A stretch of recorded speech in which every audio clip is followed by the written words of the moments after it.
కుప్పం మండలం నారాయణపురం అనే విలేజ్లో మధ్యాహ్నం దాదాపుగా 1:10 ఒక శిరీష అనే 29 years ఉమ్మన్ని ఒక నలుగురు వ్యక్తులు అంటే ఫ్యామిలీ వాళ్ళు మునెప్ప, వెంకటమ్మ, రాజా, జగదీశ్వరి వీళ్ళు నలుగురు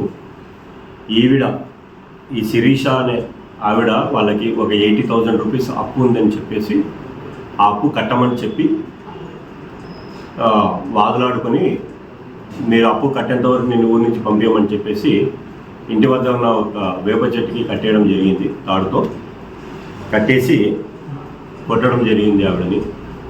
ఈ విషయంగా మాకు వాట్సాప్ ద్వారా ఒక ఫోటో రావడంతో ఇమ్మీడియట్గా నేను మా సిబ్బందిని అలర్ట్ చేసి పంపించడం జరిగింది.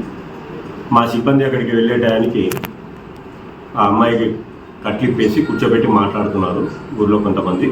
వెంటనే మనం పోలీస్ స్టేషన్కి తీసుకురావడం జరిగింది. జరిగిన సంఘటనకి శిరీష నుంచి కంప్లైంట్ తీసుకొని ఒక కేసు రిజిస్టర్ చేయడం జరిగింది. దీంట్లో ముద్దాయిలుగా భావిస్తున్న మునెప్ప, వెంకటమ్మ, రాజా అండ్ జగదీశ్వరి అనే వాళ్ళు కూడా మన కస్టడీలో ఉన్నారు. వాళ్ళని ఇప్పుడు రిమాండ్కి పంపిస్తున్నాము. ఈ కేసులో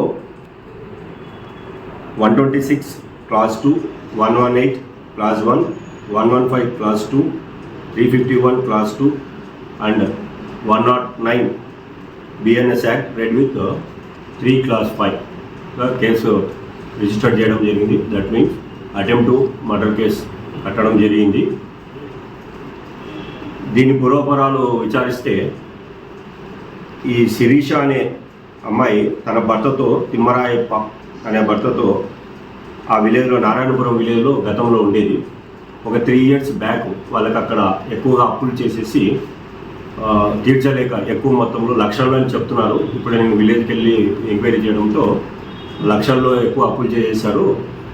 తీర్చలేని పరిస్థితుల్లో వాళ్ళు ఊరిడిచి వెళ్ళిపోయారు 3 years బ్యాక్. అప్పటి నుంచి వాళ్ళ ఆచూకీ తెలియలేదని గ్రామస్తులు చెప్తున్నారు. ఇది ఇలాగుండగా ఆవిడ తన 2 పిల్లలకి అక్కడ స్కూల్లో చదివినారు. ఆ టీసీ తీసుకోవడానికి నిన్న మధ్యాహ్నము వాళ్ళ మేనమామ గారితో ఆ విలేజ్కి రావడం జరిగింది 2-wheelerలో. అప్పుడు ఈ నలుగురు ముద్దాయిలు ఎవరైతే ఉన్నారో ఆమెను చూసి ఆపి వాగ్వాదం చేసుకున్నారు. ఖచ్చితంగా 80,000 మాకు కట్టే నువ్వు వెళ్ళాలని. దాంతో మిగతా విలేజర్స్ కూడా వచ్చారు. వీళ్ళు హ్యాండెడ్గా ఆమె నుంచి ఎలాగైనా వసూలు చేయాలని చెప్పి దౌర్జన్యం చేస్తూ ఆమెకి చెట్టు కట్టేయడము చేశారు. ఈ విషయంగా మనము ముందుకెళ్తున్నాం. ఈ సదరు సంఘటనలో ఎటువంటి పొలిటికల్ ఇష్యూస్ లేవు, పొలిటికల్ ఇన్వాల్వ్మెంట్స్ ఏమీ లేదు దీంట్లో. అలాగే కుల ప్రస్తావన లేదు, అలాగే ఇతరత్ర కారణం లేదు. కేవలం ఫైనాన్షియల్ మ్యాటర్స్ మాత్రమే ఉన్నాయి. ఈ అప్పుల వ్యవహారం మాత్రమే ఉంది దీంట్లో. మేము తరోగా ఎంక్వైరీ చేసాం. నిన్న సాయంత్రం నుంచి ఇప్పటివరకు ఎంక్వైరీ చేసిన దాంట్లో మాకు తెలిసిన విషయం ఇది. సమాచారం వచ్చిన వెంటనే మాకు జస్ట్ వాట్సాప్లో ఒక ఫోటో వచ్చిన వెంటనే మేము రెస్పాండ్ అయ్యి ఆ అమ్మాయిని రెస్క్యూ చేయడం జరిగింది. తీసుకువచ్చి ఆ అమ్మాయిని ఇప్పుడు హాస్పిటల్ కూడా పంపించడం జరిగింది. నిన్నే now she is undergoing treatment. ఆ అమ్మాయికి ఎటువంటి ప్రమాదం లేదు, బాగానే ఉంది. హాస్పిటల్లో ప్రస్తుతం ట్రీట్మెంట్ తీసుకుంటుంది. అలాగే